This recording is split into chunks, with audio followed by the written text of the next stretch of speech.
Hi, students, and welcome to today's lesson. I'm Mrs. Davis. Today, we will explore the question, how does matter move through an ecosystem? Are you ready? Grab your pencil and your science journal, and let's get started. Remember the last time we went hiking? Well, let's take another walk. Look around you. What do you see? I see a lot of animals. I also see plants. It looks like some leaves fell from this tree. Oh, look. Do you see some of the decomposers we talked about? I see mushrooms, worms, and insects. They look busy decomposing these dead leaves. You continue to walk along the path. You look up and see a bird flying over to a plant. You watch the bird, snack on the plant, and you think to yourself, are plants made of matter? I wonder what happens to the plant's matter after the bird eats it. We learned that bears get the matter they need for growth from the food they eat.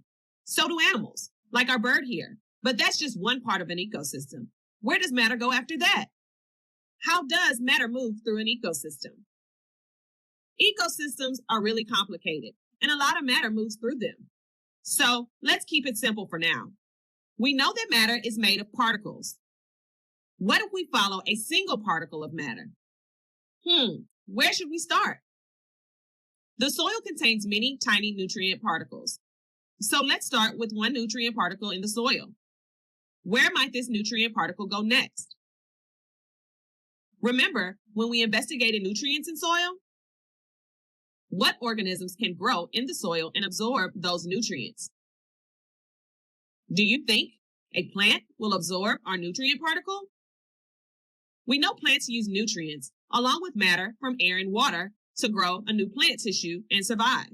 Where might our little nutrient particle go next? Maybe something will eat the plant. Oh, I know. How about the bird we saw earlier flying, snacking on a plant? When the bird eats the plant, what happens to the nutrient particle?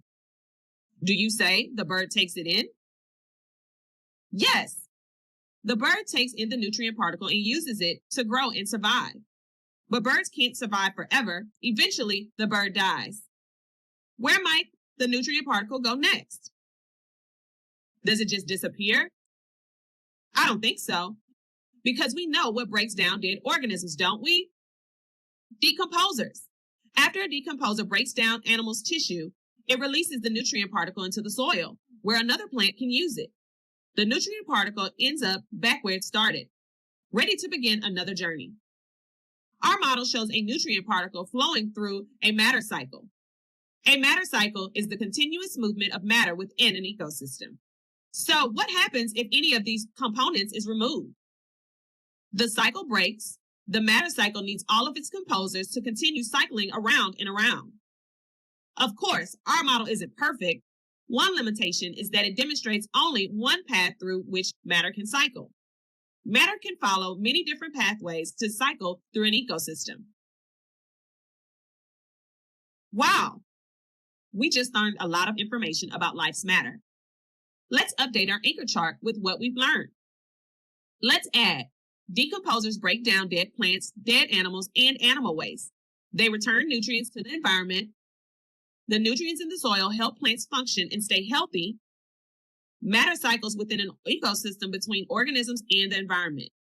One of your tasks after this lesson will be to fill in the blanks to update your anchor chart.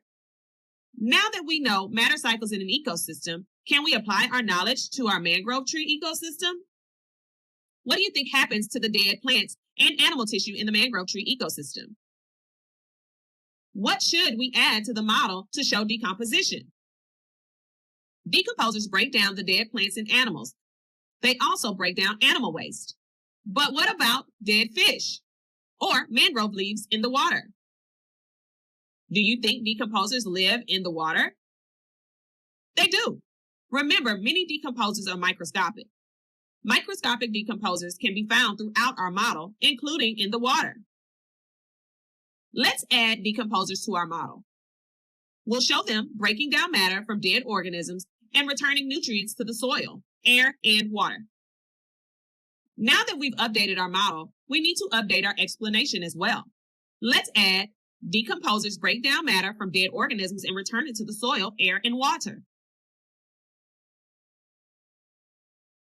Wow, decomposers are so important in an ecosystem. They help provide the nutrients plants and animals use to grow. But I'm still curious about where our mangrove tree gets its nutrients. Let's go back to our book, The Mangrove Tree, to see whether we can find the answer. As we read, listen closely for details about how the mangrove trees get nutrients. Most of the people who planted the mangrove seedlings were women. The project gave them a way to earn money close to home.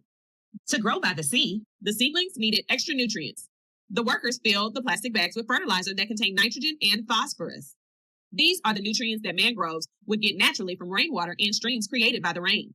The workers punched 3 small holes in each bag so that the nutrients would flow out at just the right rate. Then they built a bag near each seedling along with an iron rod because mangroves need iron too. Interesting. In Hargigo, humans need to provide the mangrove trees with the extra nutrients they need to function and stay healthy. But what about the nutrients decomposers released into the air, soil, and water? Why can't the mangrove trees use the nutrients from decomposers to survive? Well, organisms can only survive in environments where their particular needs are met. Mangrove trees do not naturally grow in the sea in Hargigo. That's because the environment there doesn't provide all of the nutrients the mangrove trees need. Good things humans can give the trees fertilizer to make up the difference. Wow! The mangrove tree ecosystem is much more complex than we originally thought. It turns out that tiny, often microscopic decomposers are a key part of ecosystems. Without decomposers to help cycle matter, entire ecosystems, such as this mangrove tree ecosystem, could collapse because organisms wouldn't get the nutrients they need to survive. Let's review your tasks for today. First, draw a model that shows how nutrients move through an ecosystem. Second, fill in the blanks to update the anchor chart.